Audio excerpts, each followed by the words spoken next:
bahwa tampak aneh apabila pemohon baru mendalilkan dugaan tidak terpenuhinya syarat formil pendaftaran pasangan calon presiden tahun 2024 setelah diketahui hasil penghitungan suara. Pertanyaannya adalah, andai kata pemohon memperoleh suara terbanyak dalam pemilu 2024, apakah pemohon akan mendalilkan dugaan tidak terpenuhinya syarat formil pendaftaran pasangan calon? Tentu jawabannya tidak, Yang Mulia. Bahwa berdasarkan semua uraian di atas, dalil pemohon yang menuduh termohon sengaja menerima pencalonan pasangan calon nomor urut 2 secara tidak sah dan melanggar hukum menjadi tidak terbukti. Bahwa pemohon mendalilkan lumpuhnya independensi penyelenggara pemilu karena intervensi kekuasaan sebagaimana tercantum dalam permohonan pemohon pada halaman 35 sampai dengan halaman 50 adalah dalil yang lemah dan tidak berdasar. Bahwa penyelenggara pemilu dalam hal ini termohon telah menjalankan penyelenggaraan dan tahapan pemilu dengan mendasarkan pada prinsip-prinsip mandiri, jujur, adil, berkepastian hukum, tertib, terbuka, proporsional, profesional, akuntabel, efektif, efisien, dan aksesibel dengan alasan-alasan sebagai berikut. Bahwa anggota KPU periode 2022-2027 telah dipilih melalui proses seleksi yang terbuka, partisipatif, dan akuntabel.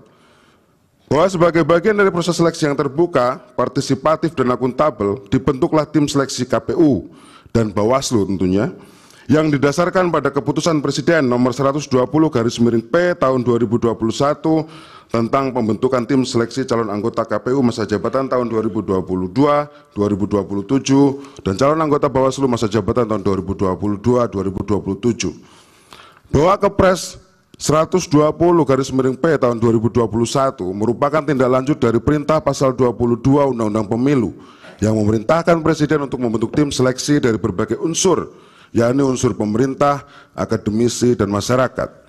Bahwa setelah terbit Kepres 120/P tahun 2021 sampai terpilih anggota KPU masa jabatan 2022 sampai 2027 tidak ada gugatan hukum apapun terhadap Kepres 120/P tahun 2021. Hal ini menunjukkan bahwa Kepres Akuo telah sah berlaku. Bahwa meskipun terdapat kritik terhadap Kepres 120/P tahun 2021 yang dilayangkan oleh Koalisi Masyarakat Sipil Kawal Pemilu tahun 2024 yang terdiri dari beberapa lembaga misalnya IPC, Kode Inisiatif, KISP, Netfeed Indonesia, Perludem, Puskapol UI, SPD, Pusako, FHUA, DIP Indonesia, ICW, dan Negrit pada tanggal 13 Oktober 2021, faktanya sebulan kemudian, pada November 2021, beberapa anggota dari Koalisi Masyarakat yang mengkritik Kepres Akuo ikut menjadi pembaca makalah atau reviewer pada seleksi calon anggota KPU dan calon anggota Bawaslu masa jabatan tahun 2022-2027. Di antaranya adalah Hadar Nafis Gumai, Titi Anggraini, dan Zairil Arifin Mohtar. Menjadi jelaslah bahwa tidak ada persoalan terhadap Kepres nomor 120/P tahun 2021. Bahwa pasal 22 ayat 2 Undang-Undang Pemilu menentukan tim seleksi membantu Presiden untuk menetapkan calon anggota KPU yang diajukan kepada DPR. Dalam hal ini DPR juga memegang peran penting dalam menentukan siapa calon terpilih untuk anggota KPU masa jabatan 2022-2027. Bahwa terdapat prinsip checks and balances antara Presiden dan DPR dalam seleksi calon anggota KPU. Kewenangan untuk menentukan siapa calon anggota KPU terpilih tidak hanya berada di tangan Presiden, melainkan juga di tangan DPR. Artinya, jika yang dipersoalkan adalah netralitas calon anggota KPU, maka hal itu telah dijamin oleh Presiden dan juga DPR melalui mekanisme saling mengawasi. Bahwa selanjutnya pemohon mendalilkan tidak netralnya calon anggota KPU terpilih dengan menghubungkannya pada persoalan verifikasi partai politik. Penting termohon tegaskan, proses tahapan verifikasi partai politik telah diawasi oleh Bawaslu. Segala sengketa yang terjadi dalam proses pelaksanaan verifikasi partai politik telah diperiksa dan diputus oleh Bawaslu serta Pengadilan Tata Usaha Negara berdasarkan pasal 468, pasal 469, dan pasal 470 Undang-Undang Pemilu. bahwa putusan Bawaslu dan Pengadilan Tata Usaha Negara terhadap verifikasi partai politik menunjukkan akuntabilitas pelaksanaan verifikasi partai politik dapat dipertanggungjawabkan dan ditindaklanjuti jika terdapat kesalahan teknis. Hal ini juga membantah tuduhan pemohon bahwa independensi penyelenggara pemilu telah lumpuh karena adanya intervensi kekuasaan. Bahwa selain itu, pemilu 2024 telah diikuti oleh partai politik hasil dari verifikasi partai politik. Bahkan hasil perolehan suara partai politik dalam pemilihan umum 2024 yang diikuti oleh partai politik hasil verifikasi telah ditetapkan melalui keputusan KPU nomor 360 tahun 2024 tentang penetapan hasil pemilihan umum presiden dan wakil presiden, anggota Dewan Perwakilan Rakyat, Dewan Perwakilan Daerah, Dewan Perwakilan Rakyat Daerah Provinsi, dan Dewan Perwakilan Rakyat Daerah Kabupaten Kota secara nasional dalam pemilihan umum tahun 2024. Bahwa dengan demikian, dalil pemohon yang meyakini independensi penyelenggara pemilu telah lumpuh karena intervensi kekuasaan telah terbantahkan, sebab proses penyelenggaraan pemilu telah terlaksana dengan langsung, umum, bebas, rahasia, jujur, dan adil. Bahwa pemohon yang menuduh Bawaslu tidak berintegritas dalam penyelenggaraan pemilu tahun 2024 dan selebihnya yang mulia, sebagaimana tercantum dalam permohonan pemohon pada halaman 40 sampai dengan halaman 50, bukan menjadi tugas termohon untuk menjawabnya. Bahwa pemohon mendalilkan nepotisme pasangan calon nomor urut 2 menggunakan lembaga kepresidenan yang tercantum pada halaman 50 sampai dengan halaman 58 ditujukan oleh pemohon kepada pihak terkait. Dalam hal ini termohon tidak memiliki kewenangan untuk menanggapinya. Bahwa pemohon mendalilkan pengangkatan pejabat kepala daerah yang masif dan digunakan untuk mengarahkan pilihan yang terdapat dalam permohonan pemohon pada halaman 58 sampai dengan halaman 66, serta dalil pejabat kepala daerah menggerakkan struktur di bawahnya yang ada di halaman 66 sampai dengan halaman 63 permohonan pemohon, bukan pula menjadi tugas dan tanggung jawab termohon untuk membantahnya. Pengangkatan pejabat kepala daerah masuk dalam ruang lingkup pemerintahan daerah. Bahwa pemohon menyatakan keterlibatan aparat negara yang tercantum dalam halaman 67 sampai dengan halaman 77 lagi-lagi tidak menjadi ruang lingkup termohon untuk menangkalnya. Bahwa pemohon menyampaikan pengerahan kepala desa yang tertera pada halaman 77 sampai dengan halaman 82 lagi-lagi juga bukan menjadi beban termohon untuk menyangkalnya. Bahwa pemohon menuliskan dalam permohonannya tentang adanya undangan Presiden Joko Widodo kepada Ketua Umum Partai Politik Koalisi di Istana yang tercantum dalam halaman 83 permohonan pemohon bukanlah menjadi kewenangan termohon untuk menyanggahnya. Bahwa pemohon menuduh adanya intervensi ke Mahkamah Konstitusi yang mulia, jadi Mahkamah Konstitusi juga ikut didalilkan yang mulia, tertera pada halaman 84 sampai dengan halaman 86 permohonan pemohon bukan menjadi kewenangan termohon untuk menjawabnya. Namun demikian, hal ini menjadi tuduhan serius kepada Mahkamah Konstitusi dan menjadi ranah Mahkamah Konstitusi untuk menanggapi tuduhan pemohon tersebut. Bahwa pemohon mendalilkan penyalahgunaan bantuan sosial dengan melanggar Undang-Undang APBN dan dampaknya bagi perolehan suara pasangan calon nomor urut 2 yang dicantumkan di halaman 86 sampai dengan halaman 92 permohonan pemohon lagi-lagi tidak menjadi kewenangan termohon untuk membantahnya. Bahwa pemohon menyatakan kenaikan gaji dan tunjangan penyelenggara pemilu di momen kritis yang dalam uraiannya menunjuk pada kenaikan tunjangan kinerja pegawai Bawaslu. Nah, ini sekarang urusannya Bawaslu ini. Melalui Perpres nomor 18 tahun 2024 bukan menjadi urusan rumah tangga termohon, tetapi urusan domestik Bawaslu. Sekali lagi termohon tidak mempunyai kewenangan untuk menjawabnya. Bahwa pemohon mendalilkan adanya pelanggaran prosedur mengenai ditemukannya manipulasi DPT sebanyak 502.564 mohon izin yang mulia, mohon maaf, 502.000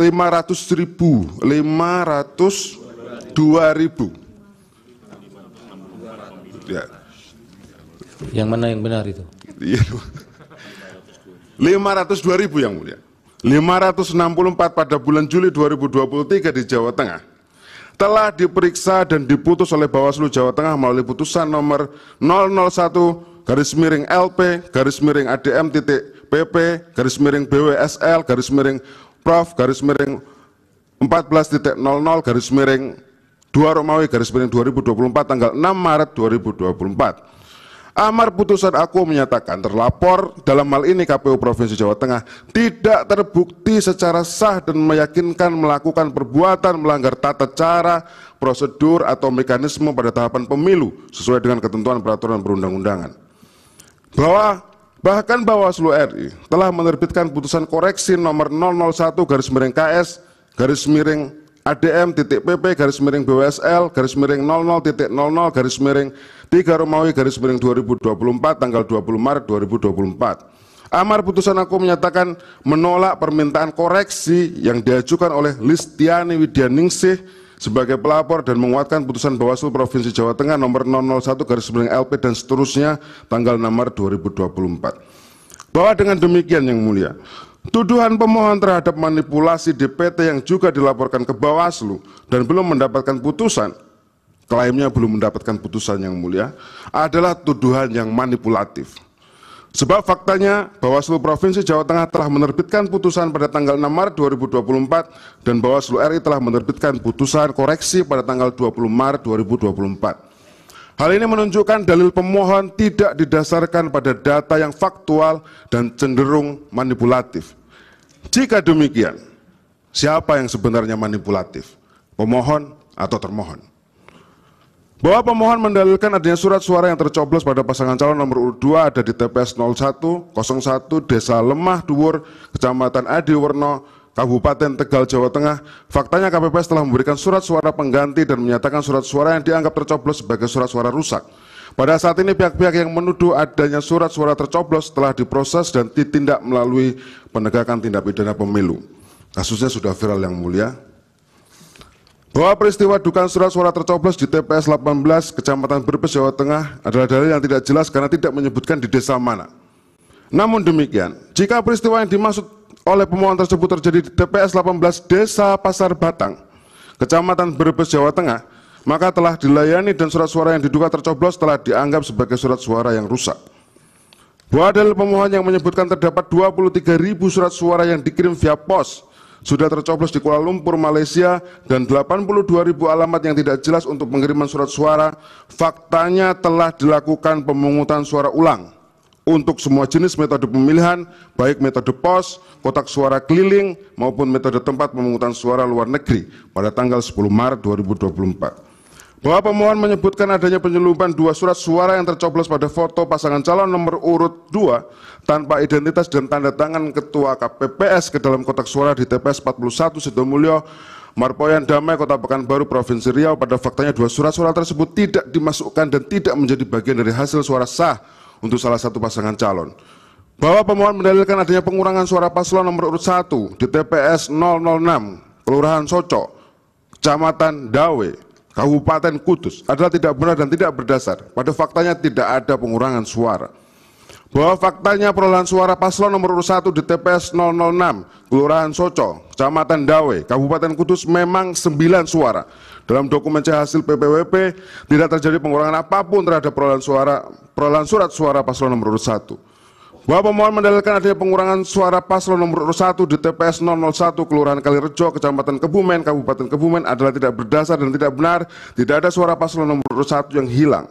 Bahwa kenyataannya perolehan suara paslon nomor urut 1 di TPS 001 Kelurahan Kalirejo, Kecamatan Kebumen, Kabupaten Kebumen memang hanya 38 surat suara dalam dokumen C hasil PPWP. Artinya tidak terjadi pengurangan suara sedikit pun terhadap perolehan surat suara paslon nomor urut 1. Bahwa dalil pemohon yang menyatakan terjadi politik uang terhadap PPS yang dilakukan oleh perangkat desa di TPS 029 Desa Karanggintung, Kecamatan Gandrung Mangu, Kabupaten Cilacap, Jawa Tengah adalah tidak benar dan tidak berdasar. Bahwa pernyataan pemohon mengenai Gus Miftah memberikan uang kepada santri dan anak yatim pada Kamis 28 Desember 2023 di Pamekasan, Madura, dalil tersebut bukan merupakan ranah termohon untuk menjawab dan menanggapi karena kewenangan untuk hal tersebut ada pada Bawaslu. Bahwa pemohon menyatakan adanya coblos lebih dari 1 kali berdasarkan siaran pers Bawaslu pada tanggal 15 Februari 2024 tanpa menyebutkan lokus atau lokasi sehingga dalil ini menjadi kabur. Tidak jelas berada di mana TPS yang disebutkan oleh pemohon. Bahwa pemohon mendalilkan terdapat pemilih mencoblos 2 kali di TPS 6 dan TPS 7 Kelurahan Kemanisan, Kecamatan Curug, Kota Serang, Provinsi Banten, Terhadap permasalahan yang dilalaikan pemohon tersebut telah selesai dan telah dilakukan pemungutan suara ulang di TPS 7 berdasarkan rekomendasi Bawaslu nomor 067-PP.00.T.K.BT.06-2/2024 pada hari Sabtu tanggal 24 Februari 2024. Bahwa terdapat TPS janggal di sejumlah TPS di Kelurahan Purwatani, pemohon juga mendalilkan ada TPS janggal di Kecamatan Kalasan, Kabupaten Sleman, Daerah Istimewa Yogyakarta adalah tidak benar dan tidak berdasar. Sebab dalam kenyataannya, nomor TPS yang didalilkan oleh pemohon, yakni nomor TPS-nya 901, TPS 902, TPS 903, TPS 904, dan TPS 905 menunjuk pada TPS lokasi khusus. Bahwa pemohon mendalilkan terdapat anak-anak yang melakukan pencoblosan di TPS Kelurahan Kemanisan, Kecamatan Curug, Kota Serang, Provinsi Banten, pada faktanya tidak terjadi apa-apa, yang mulia. Bahwa dalil pemohon yang mendalilkan adanya kecurangan yang dilakukan termohon melalui sistem IT dan Sirekap adalah tidak benar. Peraturan KPU nomor 5 tahun 2024 tentang rekapitulasi hasil penghitungan perolehan suara dan penetapan hasil pemilihan umum serta keputusan KPU nomor 66 tahun 2024 tentang pedoman teknis pelaksanaan pemungutan dan penghitungan suara dalam pemilihan umum menjelaskan bahwa Sirekap adalah perangkat aplikasi berbasis teknologi informasi sebagai sarana publikasi hasil penghitungan suara dan proses rekapitulasi hasil penghitungan suara serta alat bantu dalam pelaksanaan hasil penghitungan suara pemilihan umum. Bahwa Sirekap menjadi alat bantu untuk meningkatkan transparansi dan akuntabilitas penyelenggaraan pemilihan umum. Dalam proses yang terbuka ini, masyarakat dapat melakukan cek dan memberikan koreksi terhadap data yang ditulis oleh KPPS pada formulir C hasil. Sebagai bentuk transparansi, KPU Inkasu termohon telah membuka akses kepada seluruh masyarakat Indonesia baik di dalam maupun di luar negeri untuk dapat melihat hasil perolehan suara berdasarkan formulir C hasil dan hasil konversi data oleh Sirekap melalui portal pemilu 2024.kpu.go.id. Selain konteks transparansi dan akuntabilitas, Sirekap juga merupakan upaya yang dilakukan oleh termohon guna meningkatkan partisipasi masyarakat. Hal tersebut sebagaimana termohon sampaikan dalam rilis KPU perkembangan penghitungan perolehan suara pemilu tahun 2024 melalui Sirekap tertanggal 19 Februari 2024. Bahwa pada proses pemilu 2019 lalu melalui sistem yang dimiliki oleh termohon yaitu situng yang secara garis besar mekanisme dan fungsinya sama dengan Sirekap, Mahkamah Konstitusi dalam pertimbangan hukum putusan nomor 01/PHPU/Pres/17 Romawi /2019 pada halaman 1871 yang pada pokoknya menyatakan Mahkamah berpendirian bahwa data yang bersumber pada laman web situng bukanlah data yang dapat digunakan menilai keabsahan perolehan suara yang tidak dapat dipisahkan dengan keberadaan TPS bagaimana tertuang dalam pertimbangan paragraf 3.57.1 putusan ini. Bahwa pendeknya Sirekap hanyalah sarana publikasi dan alat bantu penghitungan suara pemilu. Sekali lagi, hanya alat bantu dan bukan merupakan dasar dalam menetapkan hasil pemilihan umum oleh termohon. Bahwa keabsahan atau penetapan hasil pemilihan umum oleh termohon basisnya tetap penghitungan suara yang dilakukan secara berjenjang mulai dari TPS, kecamatan, kabupaten, kota, provinsi, dan pusat atau nasional yang semua prosesnya telah diatur dalam pasal 382 sampai dengan pasal 409 Undang-Undang Pemilu. Bahwa dengan demikian, dalil pemohon yang menyatakan adanya kecurangan termohon yang dilakukan melalui sistem IT dan Sirekap tidak terbukti. Petitum yang mulia. Berdasarkan seluruh uraian sebagaimana tersebut di atas, termohon memohon kepada Mahkamah Konstitusi untuk menjatuhkan putusan sebagai berikut. Dalam eksepsi, menerima eksepsi termohon untuk seluruhnya. Menyatakan permohonan pemohon tidak dapat diterima. Dalam pokok perkara, menolak permohonan pemohon untuk seluruhnya. Menyatakan benar dan tetap berlaku keputusan Komisi Pemilihan Umum nomor 360 tahun 2024 tentang penetapan hasil pemilihan umum presiden dan wakil presiden, anggota Dewan Perwakilan Rakyat, Dewan Perwakilan Daerah, Dewan Perwakilan Rakyat Daerah Provinsi, dan Dewan Perwakilan Rakyat Daerah Kabupaten Kota secara nasional dalam pemilihan umum tahun 2024 tertanggal 20 Maret 2024. Menetapkan perolehan suara hasil pemilihan umum presiden dan wakil presiden tahun 2024 yang benar adalah sebagai berikut. Pasangan calon nomor urut 1, Haji Anies Rashid Baswedan PSD dan Dr. Honoris Causa Haji Abdul Muhaimin Iskandar sebanyak perolehan suaranya 40.971.906. Pasangan calon nomor urut 2 Haji Prabowo Subianto dan Gibran Raka Buming Raka perolehan suaranya 96.214.691. Pasangan calon nomor urut 3 Haji Ganjar Pranowo SHMIP dan Profesor Dr. Haji Mahfud MD Haji Muhammad Mahfud MD perolehan suaranya 27.040.878. Total suara sah 164.227.475. Tahu apabila yang mulia berpendapat lain, mohon putusan yang seadil-adilnya. Demikian yang mulia, jawaban termohon dalam perkara nomor 1/PHPU-Pres/2022/2024 yang dimohonkan oleh pasangan calon presiden dan wakil presiden nomor urut 1. Demikian yang mulia yang dapat kami sampaikan jawabannya, kurang dan lebihnya kami mohon maaf. Wallahul muwaffiq ila aqwamit thoriq. Wassalamualaikum warahmatullahi wabarakatuh. Waalaikumsalam.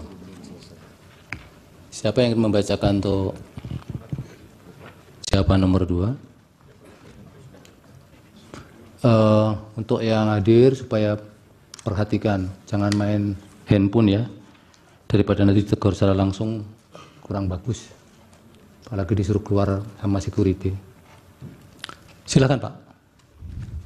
Mohon izin yang mulia, jadi ini borongan kerjanya yang mulia. Bismillahirrahmanirrahim. Jawaban termohon terhadap perkara nomor 2/PHPU-Pres/2022/2024 yang dimohonkan oleh pasangan calon presiden dan wakil presiden nomor urut 3 Haji Ganjar Pranowo SHMIP dan Profesor Dr. Haji Muhammad Mahfud MD. Yang mulia Ketua Mahkamah Konstitusi Republik Indonesia dan hormat, bersama ini kami Hasyim Asyari SH MSc PSD, Ketua Komisi Pemilihan Umum Republik Indonesia, bertindak untuk dan atas nama Komisi Pemilihan Umum berdasarkan surat kuasa khusus nomor 45/01.1/SU/07/2014 tanggal 26 Maret 2024 yang dalam perkara ini memberikan kuasa khusus kepada Muhammad Afifuddin dan seterusnya. Kesemuanya adalah anggota Komisi Pemilihan Umum, advokat, dan konsultan hukum pada kantor hukum firma Haikon, serta pegawai pada Komisi Pemilihan Umum yang dalam perkara ini kesemuanya berkantor di Jalan Imam Bonjol nomor 29 Menteng. Baik sendiri-sendiri maupun bersama-sama bertindak untuk dan atas nama pemberi kuasa selanjutnya disebut sebagai termohon, dalam hal ini menyampaikan jawaban termohon dalam perkara nomor 2/PHPU-Pres/22 Romawi/2024 yang diajukan oleh pasangan calon presiden dan wakil presiden dalam pemilu tahun 2024 nomor urut 3 sebagai berikut. Bisa dalam eksepsi ke halaman 11 Pak. Bapak tidak buat ringkasan, jadi kami bisa membantu untuk mendraft dan keterangan Bapak. Langsung halaman 11 ya. Siap yang mulia.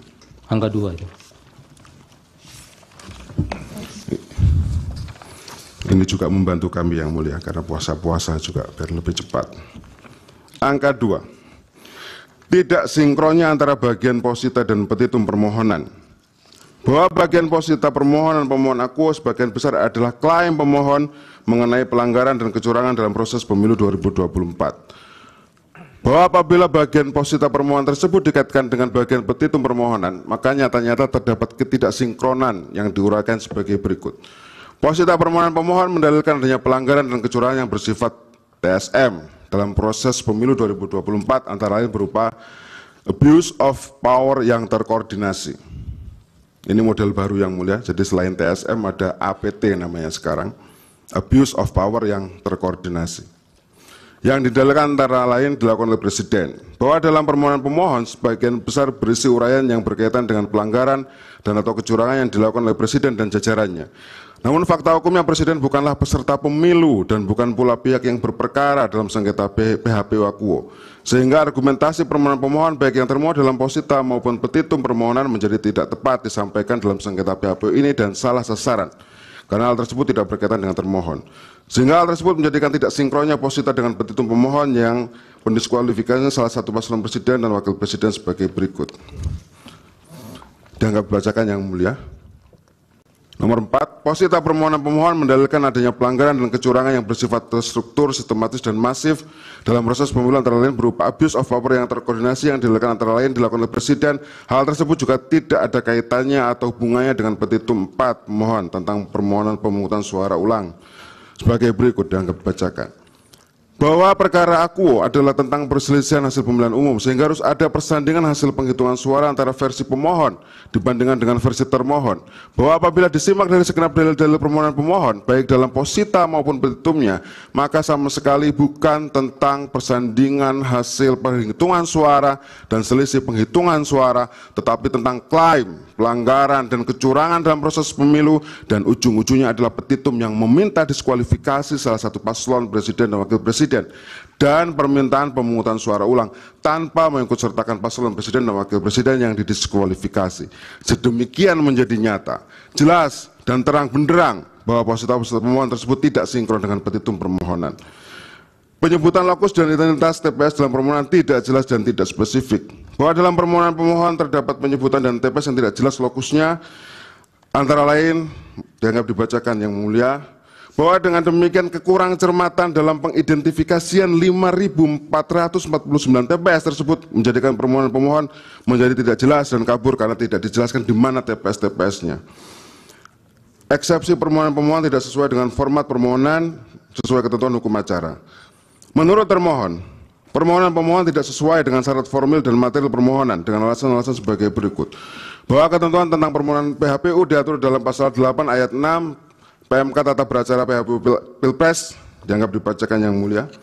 Bahwa dalam ketentuan pasal 86 ayat 6, pasal 8 ayat 6 huruf B angka 4 PMK nomor 4 tahun 2023 tersebut di atas dalam pokok permohonan, pemohon harus mencantumkan adanya kesalahan termohon dalam hasil penghitungan suara dan menyandingkannya dengan hasil penghitungan suara yang benar versi pemohon. Bahwa fakta hukumnya dalam permohonan pemohon Akuo pada halaman 16 sampai dengan 18 di bawah subjudul 5 pokok perkara telah disampaikan klaim berupa pengakuan. Jadi pemohon mengakui yang mulia tentang adanya kesalahan termohon dalam hasil penghitungan suara hasil pemilihan umum presiden dan wakil presiden 2024 dalam tabel 1, tabel 2, tabel 3. Bahwa data yang disajikan pemohon pada tabel 1 tersebut ternyata setelah dipersandingkan penghitungan suara hasil pemilihan umum presiden dan wakil presiden 2024 untuk pasangan calon presiden dan wakil presiden nomor urut 3 antara penghitungan versi termohon dengan pemohon, maka hasilnya tidak ada perbedaan. Jadi sebenarnya tidak perlu disengketakan karena tidak ada perbedaan.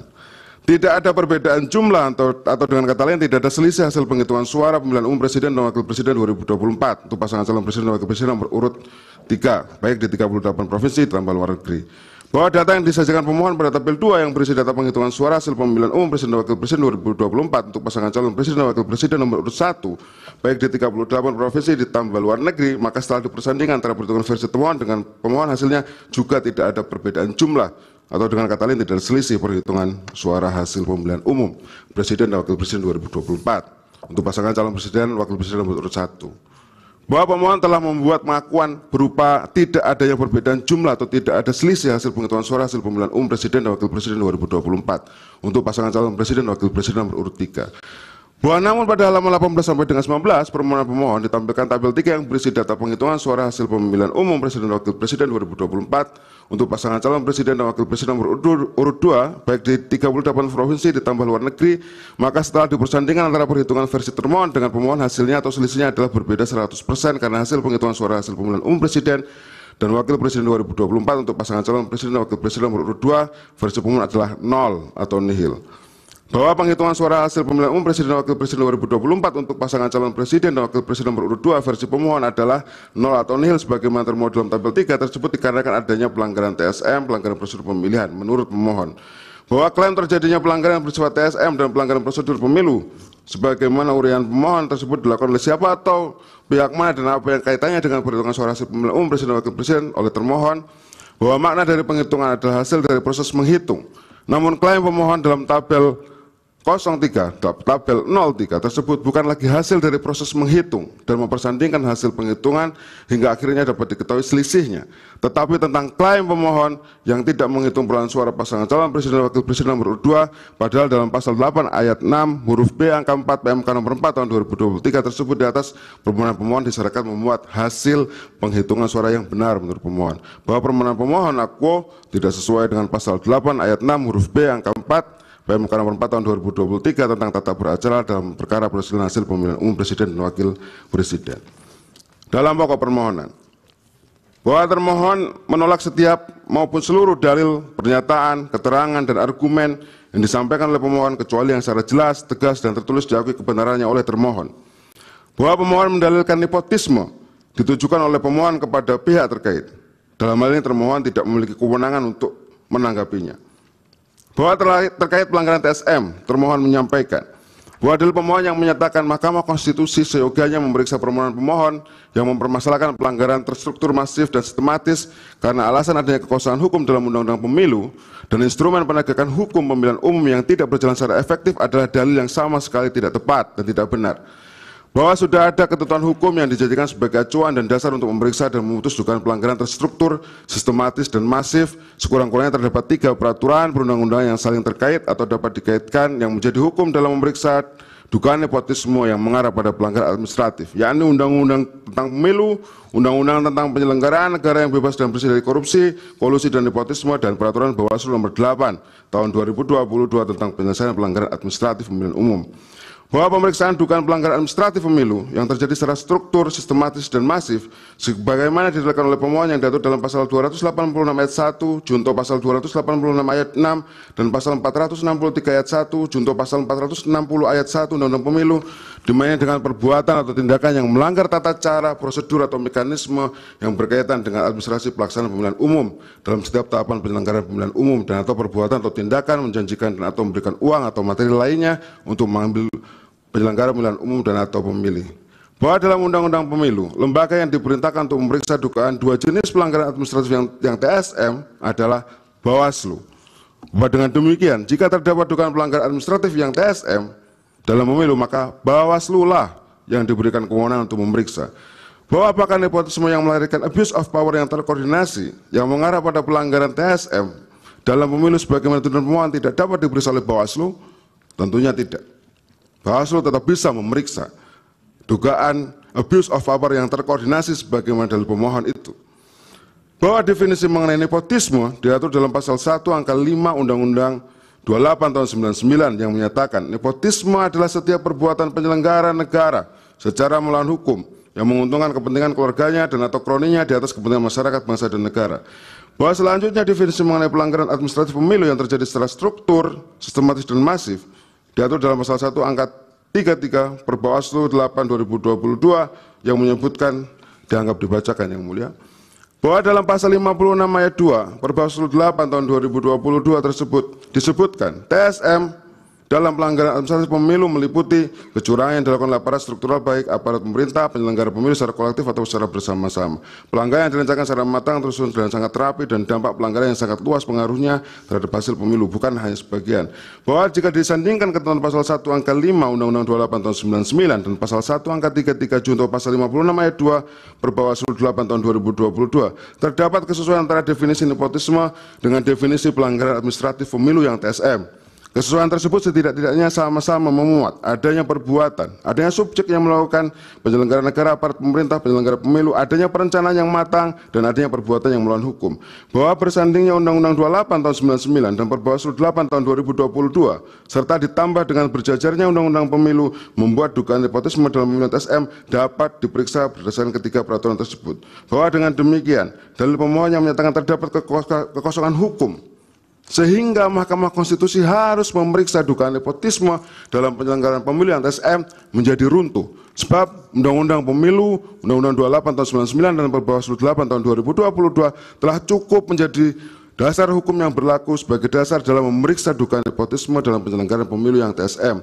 Bahwa kemudian Undang-Undang Pemilu dan Perbawaslu telah pula mengatur lembaga yang berwenang memeriksa pelanggaran administratif pemilu TSM yang di dalamnya sebagaimana diinginkan oleh pemohon masuk klausul nepotisme adalah Bawaslu, bukan Mahkamah Konstitusi. Bahwa oleh karena itu telah terang benderang pemohon yang memilih memasukkan permohonan dugaan pelanggaran administratif pemilu TSM kepada Mahkamah Konstitusi daripada kepada Bawaslu, padahal masih ada waktu itu 14 hari, adalah benar-benar salah alamat dan patutlah untuk ditolak atau setidak-tidaknya dinyatakan tidak dapat diterima. Bahwa dalil pemohon yang menyebut instrumen penegakan hukum yang saat ini tidak efektif dengan turunannya menuduh termohon tidak independen atau berpihak kepada salah satu pasangan calon dalam melaksanakan Pilpres 2024, juga tuduhan terhadap DKPP yang melindungi termohon dengan tidak mengindahkan putusannya dan Bawaslu yang tidak efektif dalam menyelesaikan pelanggaran adalah dalil yang emosional, tendensius, dan cenderung tidak rasional. Bahwa terhadap dalil pemohon yang menyatakan langkah DKPP untuk melindungi Hasyim Asyari, kami menghitung yang mulia, nama Hasyim Asyari disebut sekitar 33 kali yang mulia. Luar biasa sekali. Selaku Ketua KPU, menurut termohon hal itu tidak benar.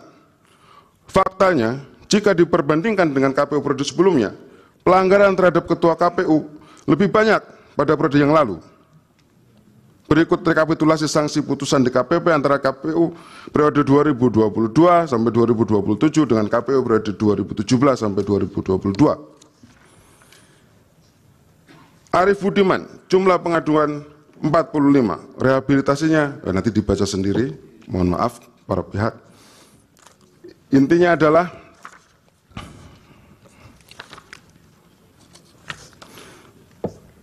meskipun disebut bolak-balik Ketua KPU Hasyim Asyari, pemilu tetap terlaksana dan akuntabilitas integritas penyelenggaraan pemilu tetap terjaga.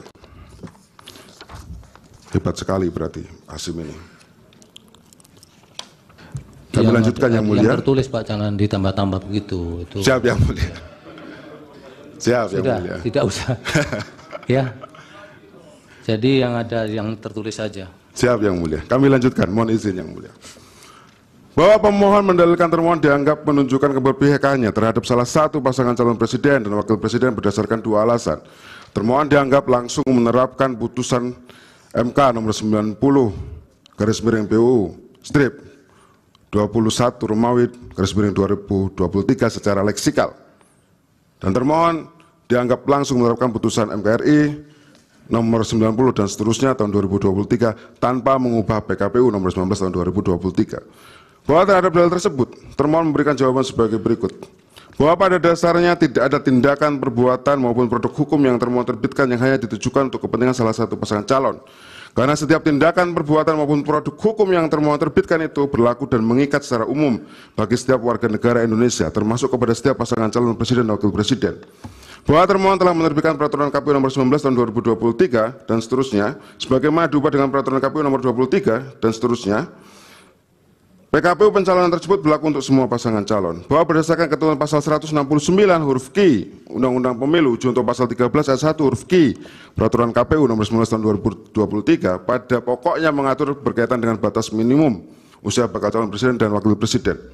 Bahwa ketentuan pasal 169 huruf Q Undang-Undang Pemilu diajukan judicial review kepada Mahkamah Konstitusi, di mana Mahkamah Konstitusi melalui putusan Mahkamah Konstitusi nomor 90 dan seterusnya tanggal 16 Oktober dalam pokok amar putusannya memutuskan hal sebagai berikut dianggap dibacakan yang mulia. Bahwa Mahkamah Konstitusi dalam pertimbangan hukum putusan 90 tahun 2023 pada halaman 56 menyatakan lebih lanjut ketentuan pasal 169 huruf Q Undang-Undang nomor 7 tahun 2017 sebagaimana dimaksud dalam putusan akuo berlaku mulai pada pemilihan umum presiden dan wakil presiden tahun 2024 dan seterusnya. Bahwa berdasarkan uraian di atas, maka ketentuan norma mengenai batas minimum usia bakal calon presiden dan wakil presiden pada pemilu tahun 2024 dan seterusnya adalah berusia paling rendah 40 tahun atau pernah sedang menduduki jabatan yang dipilih melalui pemilihan umum termasuk pemilihan kepala daerah. Bahwa tindakan termohon menerbitkan surat nomor 1145 garis miring PL.01.4 strip SD garis miring 05 garis miring 2023 dan keputusan Komisi Pemilihan Umum nomor 1378 tahun 2023 tentang pedoman teknis pendaftaran, verifikasi dan penetapan pasangan calon presiden dan wakil presiden dalam pemilihan umum tahun 2024 adalah dalam rangka untuk menindaklanjuti putusan Mahkamah Konstitusi nomor 90 dan seterusnya yang telah dibacakan pada tanggal 16 Oktober 2023. bahwa tindakan termohon yang dianggap pemohon langsung menerapkan putusan MK nomor 90 tahun 2023 yang telah dibacakan pada tanggal 16 Oktober 2020 ini dikarenakan berdasarkan ketentuan pasal 24C ayat 1 Undang-Undang Dasar 1945, junto penjelasan pasal 10 ayat 1 huruf A dan pasal 47 Undang-Undang MK sebagaimana telah diubah beberapa kali terakhir dengan Undang-Undang nomor 7 tahun 2020 tentang kekuasaan dan pasal 29 ayat 1 Undang-Undang nomor 48 tahun 2009 tentang kekuasaan kehakiman serta pasal 77 Peraturan MK nomor 2 tahun 2021 tentang tata beracara dan perkara pengujian undang-undang pada pokoknya mengatur bahwa putusan Mahkamah Konstitusi bersifat final, yakni putusan Mahkamah Konstitusi langsung memperoleh kekuatan hukum tetap sejak diucapkan dan tidak ada upaya hukum yang dapat ditempuh. Sifat final dalam putusan Mahkamah Konstitusi mencakup pula kekuatan hukum mengikat, final and binding.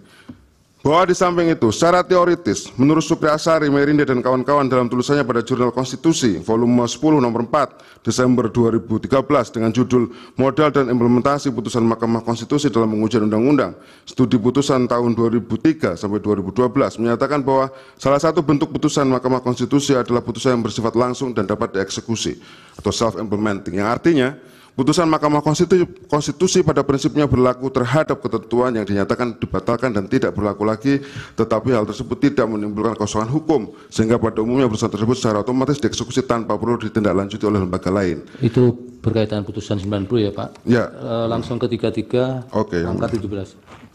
Dianggap dibacakan selebihnya. Dianggap dibacakan yang mulia.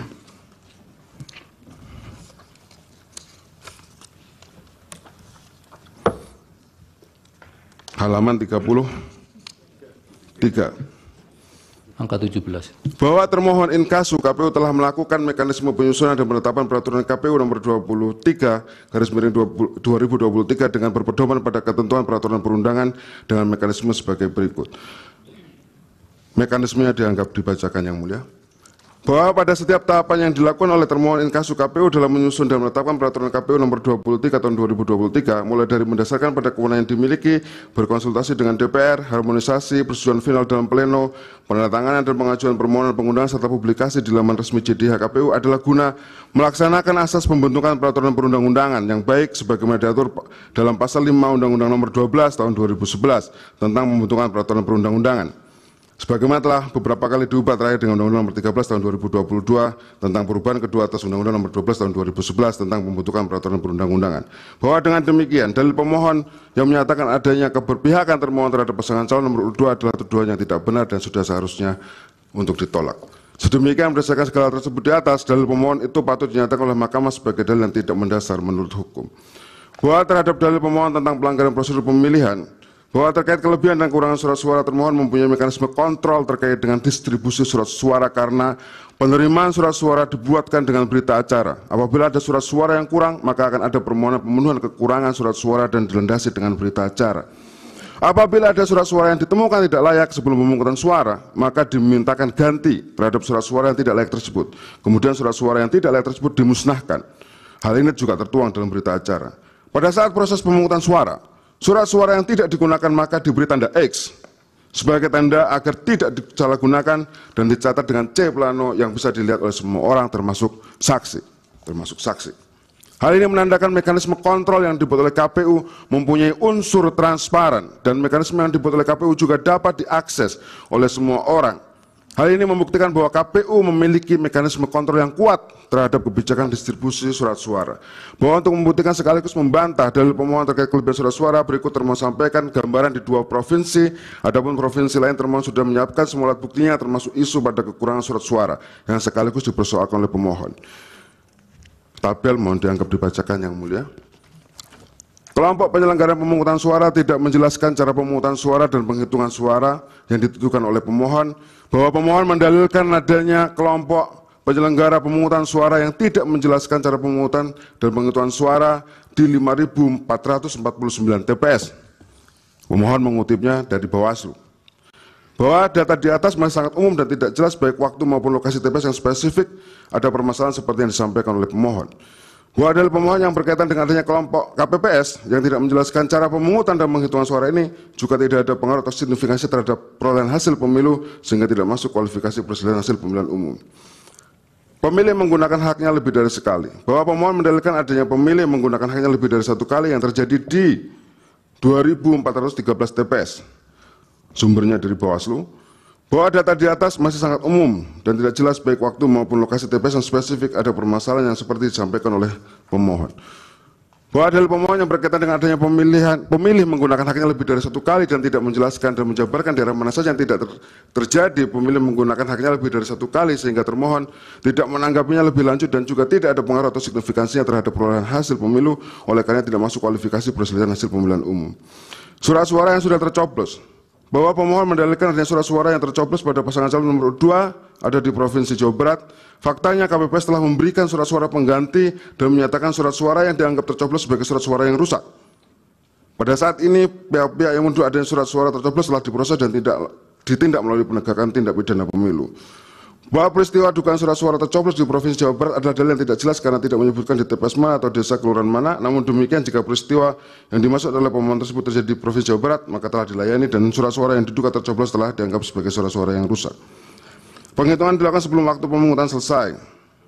Pemohon menyatakan penghitungan dilakukan sebelum waktu pemungutan selesai merupakan dalil yang tidak jelas dan tidak berdasar menurut hukum karena pemohon tidak spesifik menyebutkan lokus dan tempus atas kejadian in casu. Pemohon kemudian membangun narasi seolah-olah tindakan termohon yang melakukan penghitungan dilakukan sebelum waktu pemungutan selesai telah dikonfirmasi oleh Bawaslu. Faktanya termohon tidak pernah mendapatkan rekomendasi untuk melaksanakan pemungutan suara ulang sebagaimana dalil atau tuduhan tersebut yang disampaikan oleh pemohon. Maka terhadap dalil pemohon haruslah ditolak. Kelompok penyelenggara pemungutan suara tidak memberikan hasil salinan. Bahwa dalil pemohon tentang adanya kelompok penyelenggara pemungutan suara tidak memberikan hasil salinan adalah tidak benar dan bahkan dalil tersebut cenderung mengada-ngada tanpa berdasarkan fakta yang terjadi di lapangan. Ketidaksesuaian jumlah surat suara dengan jumlah pemilih. Bahwa dalil pemohon tentang adanya ketidaksesuaian jumlah suara dengan jumlah pemilih adalah tidak benar dan bahkan dalil tersebut cenderung mengada-ngada tanpa berdasarkan fakta yang terjadi di lapangan.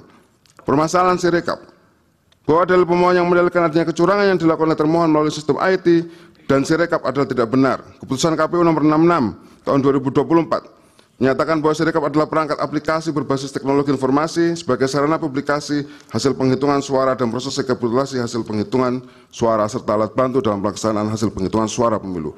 Pendeknya adalah Sirekap hanyalah sarana publikasi dan alat bantu penghitungan suara pemilu. Sekali lagi hanya alat bantu dan bukan merupakan dasar dalam menetapkan hasil pemilihan umum oleh termohon. Penetapan hasil pemilihan umum oleh termohon basisnya adalah tetap penghitungan suara yang dilakukan mulai dari TPS, kecamatan, kabupaten, kota, provinsi, dan pusat. Yang semuanya prosesnya telah diatur dalam pasal 382 sampai dengan 409 Undang-Undang Pemilu. Bahwa selanjutnya termohon menolak segenap dalil, pernyataan, dan argumentasi pemohon yang terbuat dalam permohonan aku untuk selain dan selebihnya. Petitum yang mulia, berdasarkan segala hal di atas, termohon dengan ini menyampaikan permohonan kepada Mahkamah Konstitusi untuk menjatuhkan putusan dengan nomor sebagai berikut. Dalam eksepsi, menerima dan mengabulkan eksepsi termohon untuk seluruhnya, menyatakan permohonan pemohon tidak dapat diterima. Dalam pokok perkara, menolak permohonan pemohon untuk seluruhnya, menyatakan benar dan telah berlaku keputusan Komisi Pemilihan Umum nomor 360 tahun 2024 tentang penetapan pemilihan umum presiden dan wakil presiden, anggota Dewan Perwakilan Rakyat, Dewan Perwakilan Daerah, Dewan Perwakilan Rakyat Daerah Provinsi, dan Dewan Perwakilan Rakyat Daerah Kabupaten Kota secara nasional dalam pemilihan umum 2024 tanggal 20 Maret 2024. Menetapkan perolehan suara hasil pemilihan umum presiden dan wakil presiden tahun 2024 yang benar adalah sebagai berikut. Nomor urut 1. Haji Anies Rashid Baswedan, PSD, dan Dr. Haji Abdul Muhaimin Iskandar. Perolehan suaranya 40.971.906. Nomor urut 2. Haji Prabowo Subianto dan Gibran Rakabuming Raka. Perolehan suaranya 96.214.691. Nomor urut 3. Haji Ganjar Pranowo dan Profesor Dr. Haji Mahfud MD. Perolehan suaranya 27.040.878. Total suara sah 164.227.447 atau 475. Atau apabila Mahkamah Konstitusi berpendapat lain, mohon putusan yang seadil-adilnya. Terima kasih Yang Mulia.